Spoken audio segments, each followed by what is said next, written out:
پھر آج اپنی مرضی سے آ بھی گئی ہے، جا کر اندر لے آؤ اسے۔ لیکن میں کیوں لاؤں؟ جب وہ یہاں تک آ گئی ہے تو اندر، وہ آپ کے نکاح میں ہے، آپ کی ذمہ داری ہے وہ، گھر کے افراد کا رشتہ آپ کے بعد آتا ہے۔ نکاح، بہتر ہوتا اس کے حقوق آپ اپنے صاحبزادے کو بھی سمجھا دیتے۔ فی الحال تو آپ سمجھ جائیں تو بہتر ہے، آپ اس سے 6 ماہ بڑے ہیں۔ اس حساب سے بڑے صاحبزادے تو ہمارے آپ ہیں، کیونکہ ہمارے خاندان میں بھائیوں کی اولاد اور اپنی اولاد میں کوئی فرق نہیں ہے۔ اب کوئی سوال مت کرنا، پہلے زینی کو لے آؤ۔ وہ کچھ سختی سے بولے۔ وہ ضدی اور ہٹ دھرم تھا، مگر نکاحوں سے احترام و توقیر کے جذبے فنا نہیں ہوئے تھے۔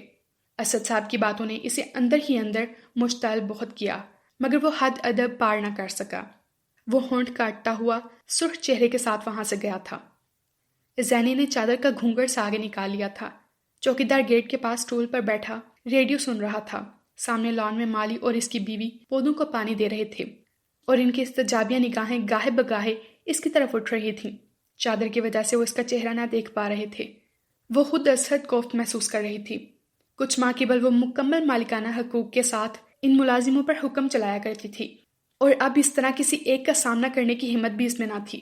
چچا جان نامعلوم اسے کیوں یہاں بٹھا کر اندر چلے گئے تھے، اور اس کی نگاہیں بے اختیار اضطرابی انداز میں شیشے کے دروازے پر پڑے گرین پردے سے ٹکرا رہی تھیں۔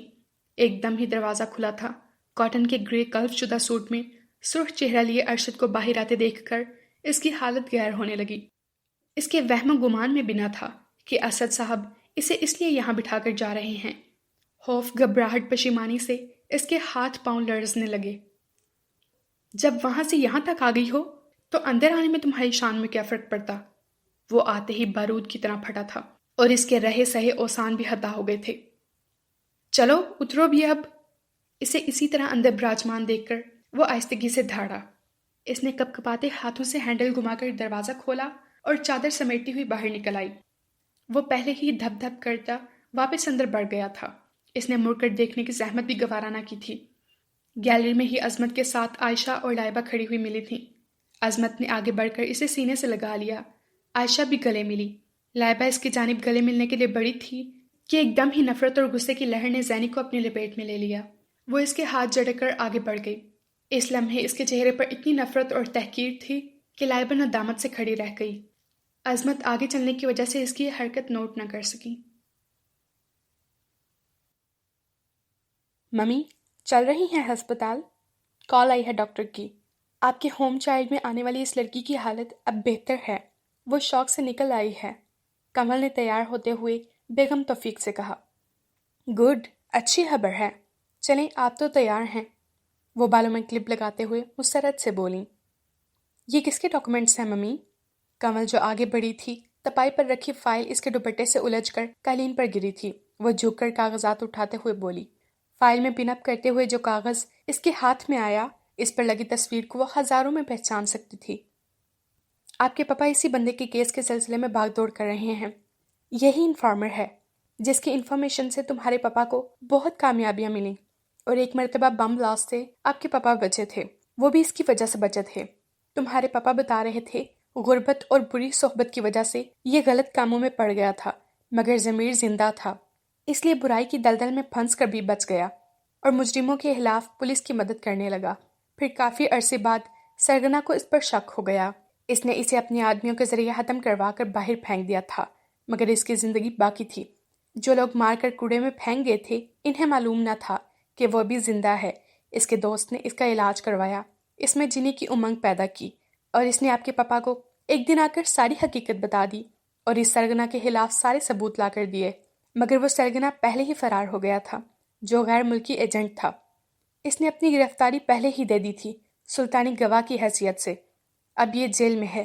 آپ کے پاپا یہی چاہ رہے ہیں کہ اس کے کیس کا فیصلہ جلد ہو اور سزا کم سے کم ملے۔ 2 ماہ قبل جو ٹرین کا حادثہ ہوا تھا، اس میں اس کی فیملی بھی ہلاک ہو گئی تھی۔ بہت دکھی نوجوان ہے بیچارہ۔ اوہ، تو میرا خدشہ درست نکلا انور، تمہاری فیملی واقعی ہلاک ہو گئی۔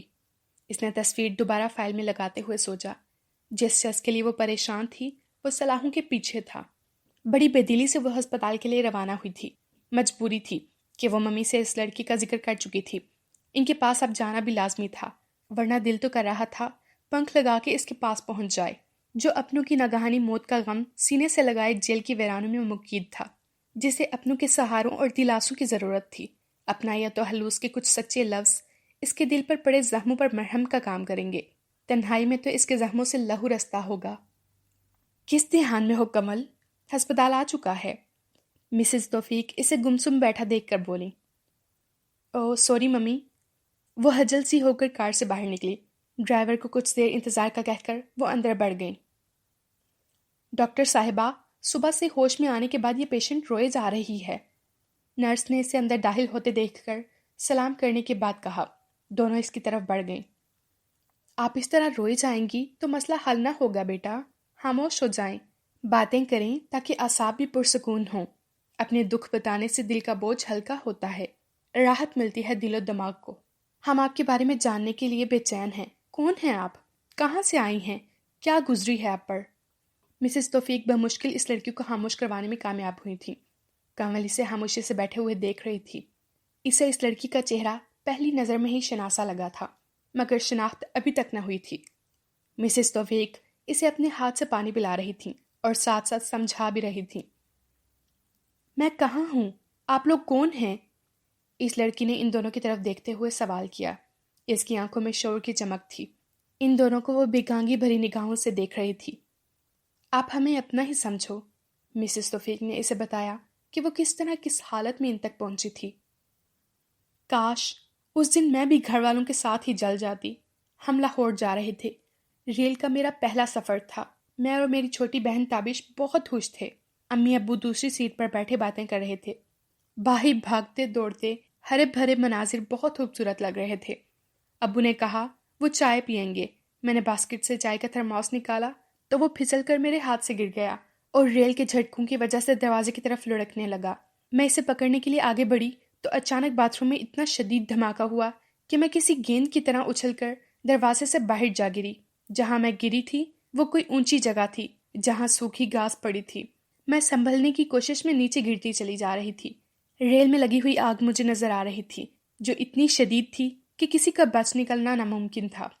اس کے بعد نامعلوم کیا ہوا، میں کہاں گری تھی، مجھے کس نے اٹھایا، مجھے کچھ معلوم نہیں۔ آنسوؤں کے دوران اس نے آپ بیتی سنائی۔ سنو، تمہارا نام کیا ہے؟ کمل کے ذہن میں روشنی کا جھماکا ہوا تھا۔ شمائلہ، اس نے ہچکیوں کے دوران بتایا۔ شمائلہ، تمہارے بھائی کا نام انور ہے نا؟ کمل دونوں ہاتھ اس کے شانوں پر رکھ کر اپنائیت سے بولی۔ آپ جانتی ہیں بیٹا انہیں؟ اس کے اس بات میں جواب دینے پر مسز توفیق حیرانی سے بولی۔ جی ممی۔ شمائلہ، تم نے پہچانا نہیں مجھے؟ میری تم سے اسٹیشن پر ملاقات کروائی تھی نا انور نے؟ مجھے یاد نہیں، میں بھائی سے ملنا چاہتی ہوں، میرا بھائی۔ اوکے، لے چلیں گے آپ کو۔ پہلے آپ وعدہ کریں، اس طرح روئیں گی نہیں۔ 1 ہفتے سے زیادہ ٹائم گزر چکا ہے ڈیڈی، پھر کیا سوچا ہے آپ نے؟ ارشد نے لائبریری روم میں آ کر روحیل صاحب سے استفسار کیا جو وہاں کسی کتاب کے مطالعے میں گم تھے۔ اسامہ کو میں نے 1 ہفتے کا وقت دیا ہے، مگر اس کی طرف سے کوئی جواب نہیں آیا ہے۔ وہ ساری زندگی جواب نہیں دے گا ڈیڈی، میں اس کی فطرت سے اچھی طرح واقف ہوں۔ ارشد بیٹا، میں خود نہیں چاہتا کہ میری بیٹی کی شفاف پیشانی پر طلاق جیسا کریہا داغ لگ جائے۔ میں کسی مفاہمت کی راہ کی تلاش میں ہوں۔ وہ تفکرانہ لہجے میں گویا ہوئے۔ مفاہمت کی یا شکست کی؟ ڈیڈی، ہتھیار ڈال دینے کا مہذب نام مفاہمت ہے۔ آپ اپنی بہن کی روشن پیشانی پر داغ لگا دیکھنا پسند کریں گے؟ میری بہن ناگوار و ناقابل قبول بوجھ کی طرح کسی پر مسلط کی جائے، میں یہ بھی برداشت نہیں کر سکتا۔ اماں جان کے رویے میں لچک آ چکی ہے، جس کی واضح شناخت زینب کی یہاں موجودگی ہے۔ چچا جان لے کر آئے ہیں اسے، اماں جان کا رویہ اس میں کہاں سے آ گیا؟ میں مانتا ہوں اسد بھائی کے سنجیدہ و بردبار مزاج کے باعث اماں ان کی بات اکثر و بیشتر مانتی آئی ہیں۔ کئی فیصلے وہ اپنی مرضی کے کرواتے رہے ہیں، مگر یہ فیصلہ ایسا نہیں تھا جو اماں جان مان جاتی۔ میرا دل گواہی دے رہا ہے کہ لائبہ کے لیے ان کے دل میں ضرور نرم گوشہ پیدا ہوا ہے۔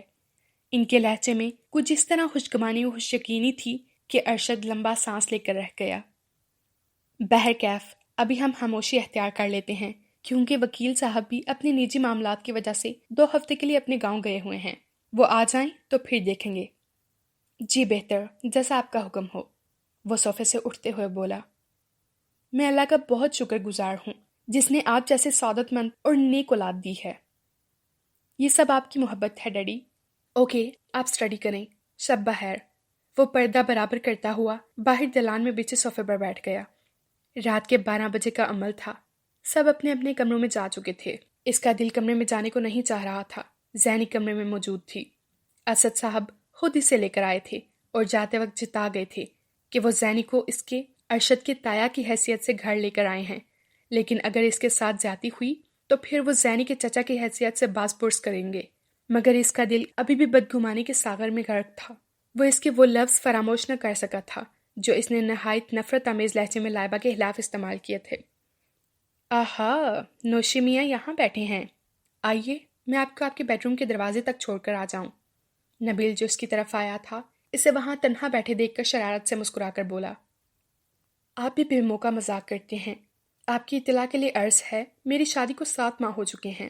ویسے آپ اس وقت یہاں کیوں آئے ہیں؟ کیا سیف کی نیپی چینج کی ہے؟ وہ مسکرایا۔ فکر نہ کرو، چند ماہ بعد تمہیں بھی یہ سعادت نصیب ہونے والی ہے۔ نبیل برجستگی سے بولا تو اس کی حفیظ سے مسکراہٹ میں نبیل کا بلند کہکا بھی شامل تھا۔ کمل شمائلہ کو گھر لے آئی تھی۔ مسز توفیق کو بھی ساری حقیقت معلوم ہو ہی گئی تھی۔ انہوں نے بہت ہلوس کے ساتھ اسے گلے لگایا تھا۔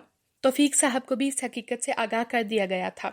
جنہیں یہ سب سن کر حیرانی ہوئی کہ اتفاق ایسا بھی ہوتا ہے، انہوں نے بہت اپنائیت سے اسے کمل کے بعد دوسری بیٹی مان لیا تھا اور اسے یہاں اپنا گھر سمجھ کر رہنے کی تلقین کی تھی۔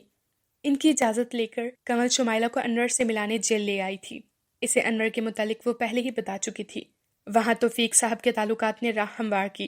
انور کی ملاقات ان دونوں سے علیحدہ روم میں کروائی گئی تھی۔ کمل پر نظر پڑتے ہی اسے حیرانی ہوئی تھی اور اس کے ساتھ کھڑی شمائلہ کو دیکھ کر اس کی آنکھیں حلقوں سے باہر نکل آئی تھیں۔ وہ تیزی سے ان کی طرف بڑھا تھا۔ شمائلہ بھی اس کے سینے سے لگ کر شدتوں سے رو دی۔ وہ بھی اپنے آنسو اندر ہی اندر گرا رہا تھا۔ کمل نے کچھ دیر بعد اسے خاموش کروایا تھا۔ شمائلہ نے ہچکیوں کے دوران پوری تفصیل بتا دی تھی۔ جہاں ماں باپ بہن کی اندوہناک موت پر وہ خون کی آنسو رو رہا تھا، وہیں وہ اس کے سلامت بچ جانے اور اچھے اور نیک لوگوں میں پہنچ جانے پر تہہ دل سے اللہ کا شکر گزار تھا۔ بڑی مہربانی ہے ڈاکٹر صاحبہ آپ کی، جو آپ نے میری بہن کا اتنا خیال رکھا، ورنہ آج کل کے وقت میں ایسے لوگ کہاں ملتے ہیں۔ وہ آہستگی سے کمل سے مخاطب ہوا۔ شکریہ کی کوئی بات نہیں، یہ دنیا ہے، یہاں انسان ہی انسان کے کام آتا ہے۔ یہ شمائلہ کی خوش قسمتی ہے جو ممی کی دوست کے گھر کے کام کرنے والی ملازمہ کی بہن کو یہ کھیتوں میں بے ہوش پڑی مل گئی تھی، اور جب انہیں ہوش آیا تو یہ صدمے سے شاکڈ ہو گئی تھی۔ کچھ عرصے اس دیہاتی عورت نے اسے پاس رکھا۔ جب اس کی بہن اس سے ملنے گاؤں گئی تو وہ اسے ساتھ لے آئی، اور اس طرح اس ملازمہ کی مالکن یعنی ممی کی دوست نے اسے اسپیشل چائلڈ ہوم میں شمائلہ کو ایڈمٹ کروا دیا تھا۔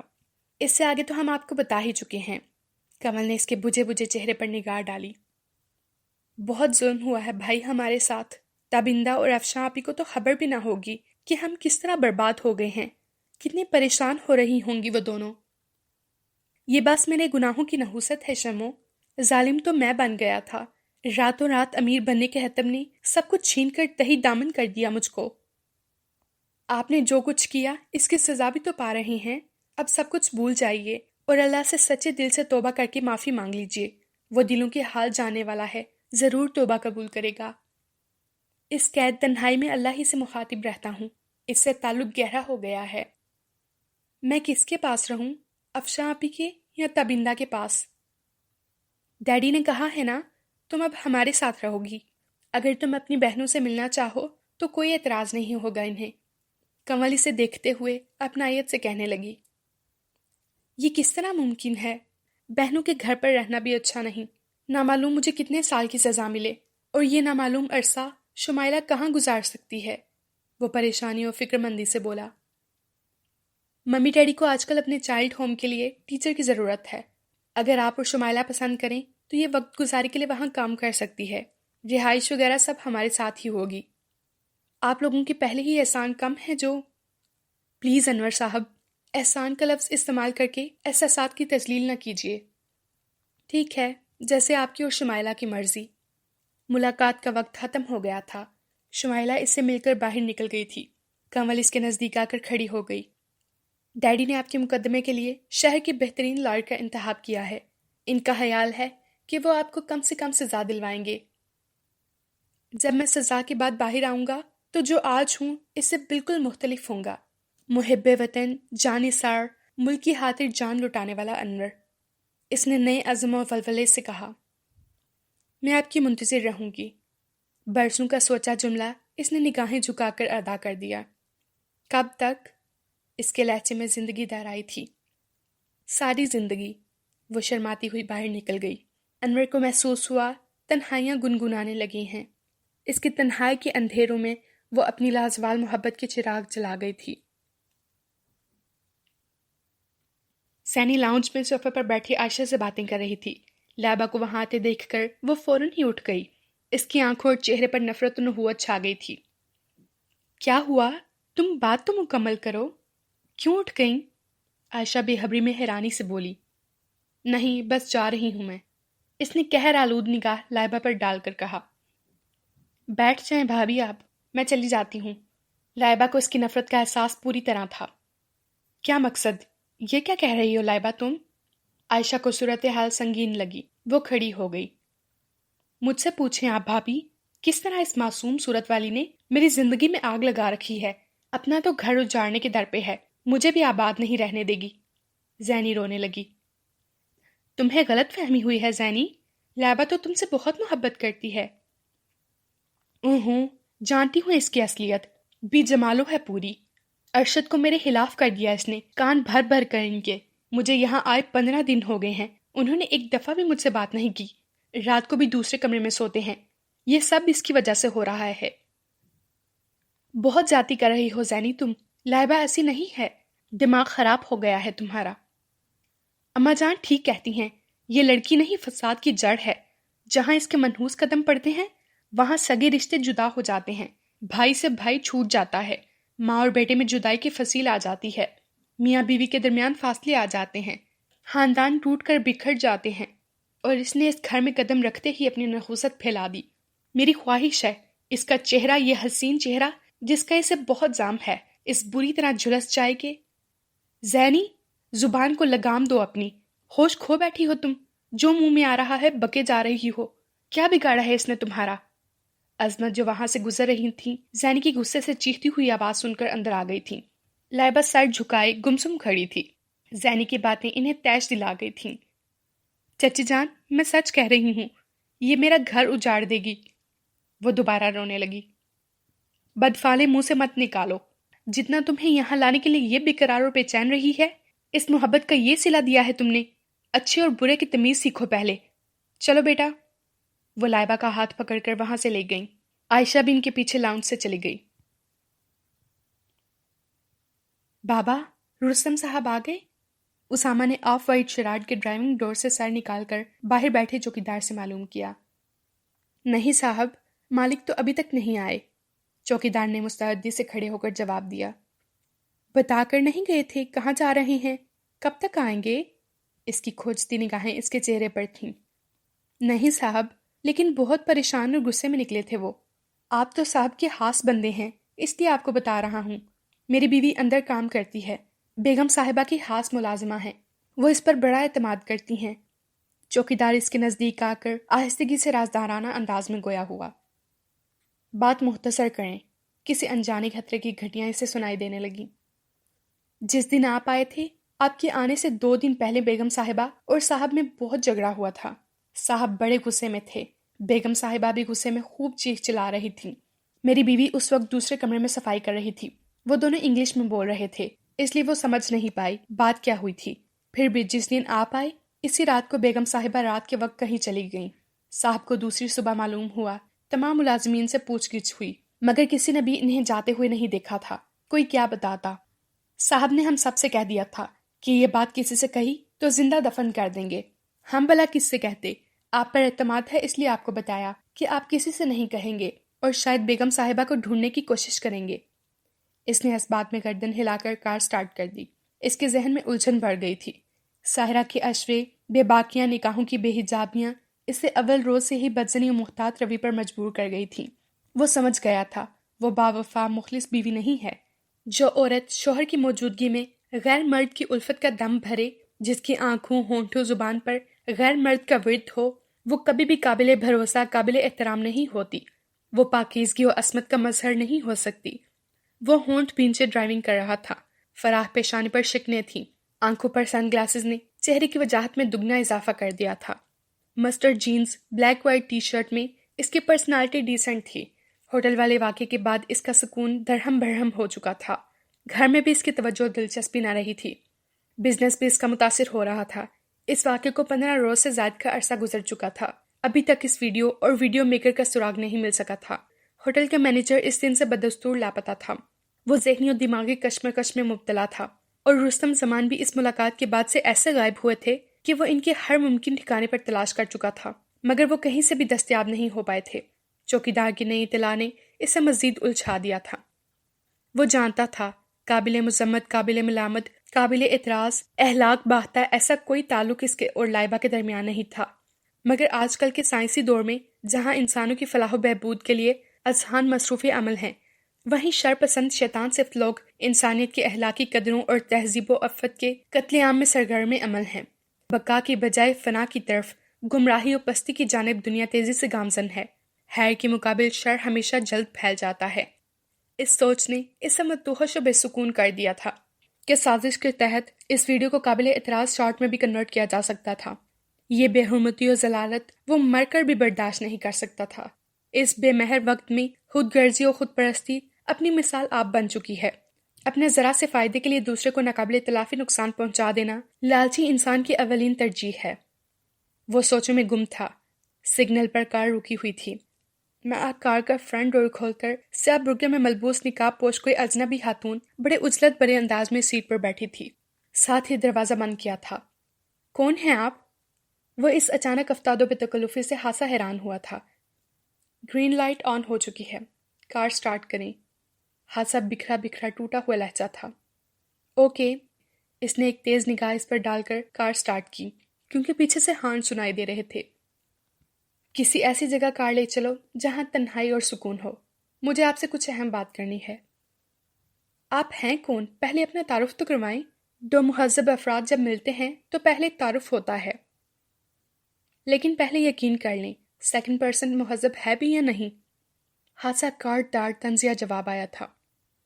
ظاہر تو آپ کا قابل احترام اور مہذب ہے، مگر آپ کی انٹری کافی غیر مہذب و مشکوک بنا رہی ہے آپ کو۔ ظاہر پر مت جایا کریں مسٹر۔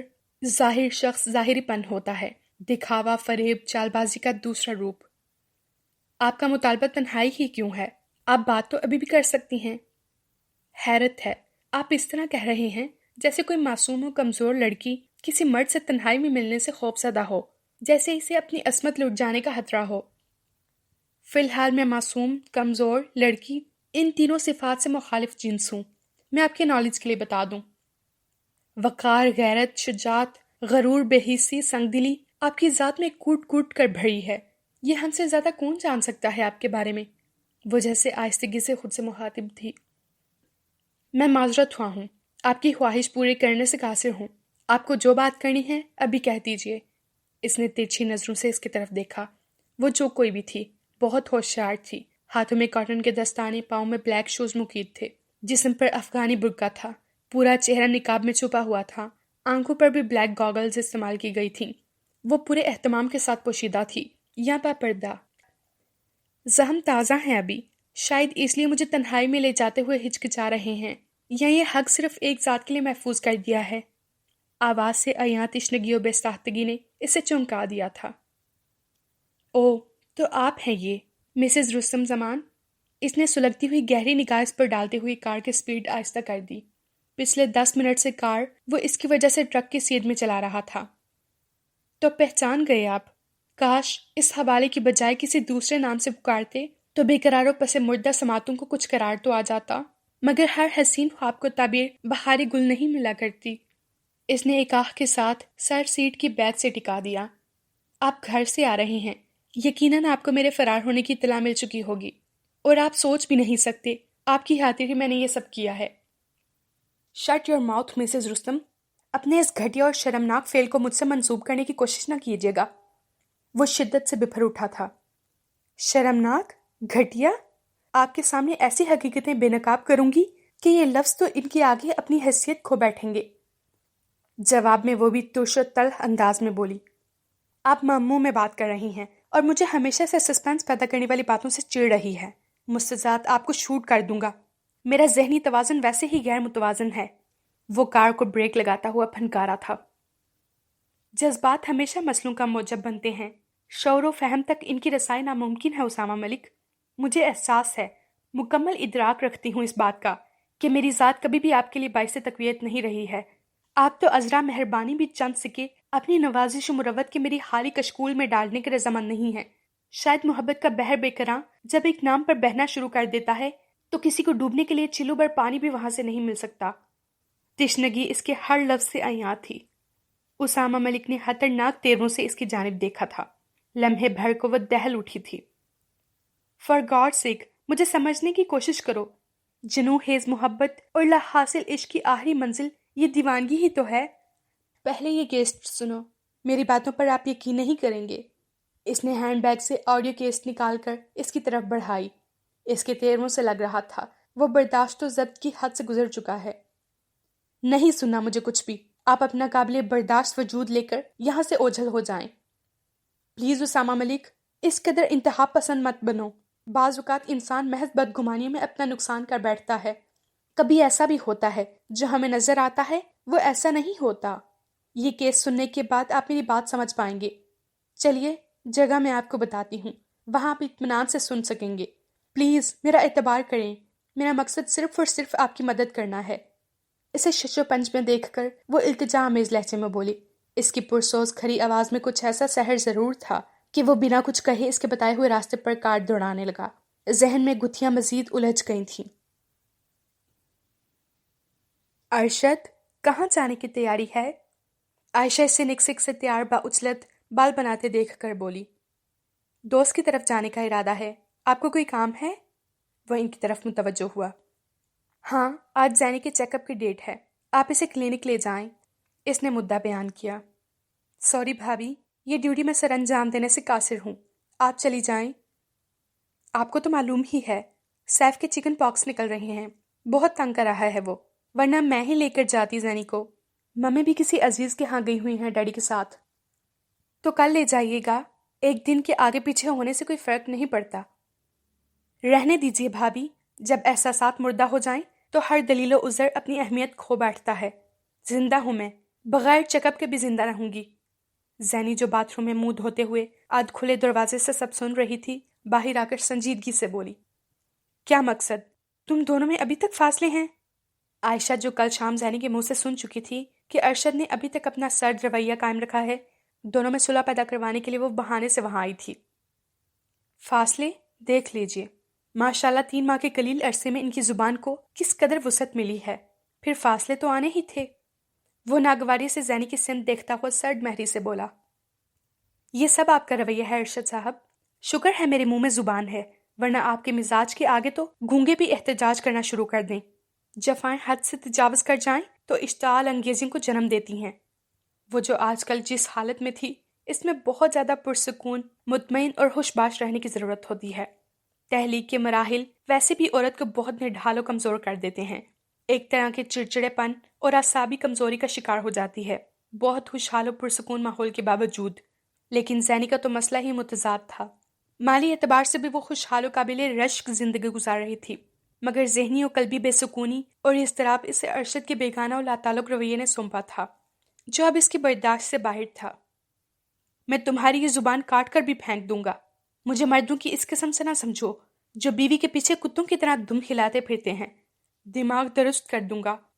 زینی کی زبان درازی نے اسے مشتعل کر دیا تھا۔ اگر عائشہ درمیان میں نہ آ جاتی تو اس کا زوردار تھپڑ زینی کے چہرے پر پڑ چکا ہوتا۔ دماغ خراب ہو گیا ہے ارشد آپ کا، حد ہوتی ہے زیادتی کی بھی۔ کیا قصور ہوا ہے زینی سے؟ کیوں کسی کے جرم کی سزا بے قصور کو دے رہے ہیں؟ یہ انصاف نہیں ہے ارشد، اور نہ دانش مندی۔ سمجھا دیجیے اسے اچھی طرح سے، اگر اس گھر میں رہنا ہے تو زبان سنبھال کر رکھے اپنی۔ وہ دروازہ زوردار آواز کے ساتھ بند کرتا ہوا باہر نکل گیا تھا۔ عائشہ آنسو زد کرتی زینی کا ہاتھ پکڑ کر لاؤنج میں آئی، جہاں لائبہ نیچے بلیو کارپٹ پر کشنز پر نیم دراز کوئی میگزین پڑھ رہی تھی۔ لائبہ، ایک گلاس پانی تو لے آنا چندہ۔ وہ زینی کو صوفے پر بٹھا کر اس سے بولی۔ لیجیے بھابھی۔ وہ جھٹ پٹ پانی کا گلاس لے کر آئی تھی۔ اس کے ہاتھ سے لایا ہوا پانی پیوں گی میں، ہرگز نہیں۔ زینی نے ہذیانی انداز میں پانی کا گلاس لے کر سامنے دیوار پر مارا تھا جو عائشہ نے لائبہ سے لے کر اس کی طرف بڑھایا تھا۔ کیا بگاڑا ہے میں نے آپ کا؟ کیوں اتنی نفرت کرتی ہیں مجھ سے؟ لائبہ جو کل شام بھی اس کی زیادتی تحمل سے برداشت کر گئی تھی، اب اس کی مزید زیادتی برداشت نہ کر سکی۔ تم میرے مقابل اڑ رہی ہو، مجھ سے چھین رہی ہو ارشد کو، بلکہ چھین لیا ہے۔ بھابھی، اپنے خواص کو قابو میں رکھیں۔ میں آپ کے مقابل کیوں آؤں گی؟ بیوی اور بہن کے حقوق مساوی نہیں ہوتے۔ آپ اپنے حقوق کا میرے حقوق سے موازنہ نہ کریں پلیز۔ بہن اور بھائی کی محبتوں میں پاکیزگی اور احترام اور پرتقدس محبت کے جذبات شامل ہوتے ہیں۔ کیوں بیوی کے حقوق صرف نفسانی خواہشات اور نفس پرستی کے تسکین کے باعث ہوتے ہیں؟ سوری، ان حقوق سے میں یکسر بے بہرہ ہوں، اس لیے آپ کو تسلی بخش جواب نہیں دے سکتی۔ اچھا، ایک مرد کے ساتھ 2 سال گزار کر بھی اتنی معصوم ہو؟ زینی پلیز مت اس انداز میں گفتگو کرو۔ لائبہ چلو اپنے کمرے میں جاؤ۔ لائبہ کا انداز بہت سادہ اور مصالحہ تمیز تھا، جبکہ زینی کے منہ سے شعلے نکل رہے تھے۔ عائشہ پریشان تھی۔ پہلے تو آپ یہ انکشاف سن لیجئے کہ میں نے اس مرد کے ساتھ 2 سال تو کیا 2 دن بھی نہیں گزارے ہیں۔ اس نے مختصراً ساری بات ان کو بتا دی جو نکاح کی وجوہات بنی تھیں۔ تم سنجیدہ ہو لائبہ، لیکن اس سے پہلے تم نے کبھی نہیں بتایا، بلکہ ممی ڈیڈی کسی نے بھی ذکر نہیں کیا۔ عائشہ حیرت سے اچھل پڑی تھی۔ زینی بھی بے یقین نگاہوں سے اس کی جانب دیکھ رہی تھی۔ اپنی عزت کو اپنی ہاتھوں سے اچھالنا کون پسند کرتا ہے؟ میں اسی لیے خاموش تھی، مگر بھابھی صاحبہ کی غلط فہمیاں بڑھ چکی ہیں جن کا تدراک بھی لازمی ہے۔ وہ از حد سنجیدہ تھی۔ تو مت چھوڑو اسامہ بھائی کا ساتھ، سوتیلی بہن بن کر نہیں تو سگی بہن بن کر بھائی کا گھر بچا لو۔ حیرت ہے، آپ تو بچپن سے بہت خالص سچی محبتوں، چاہتوں، الفتوں کے درمیان رہی ہیں۔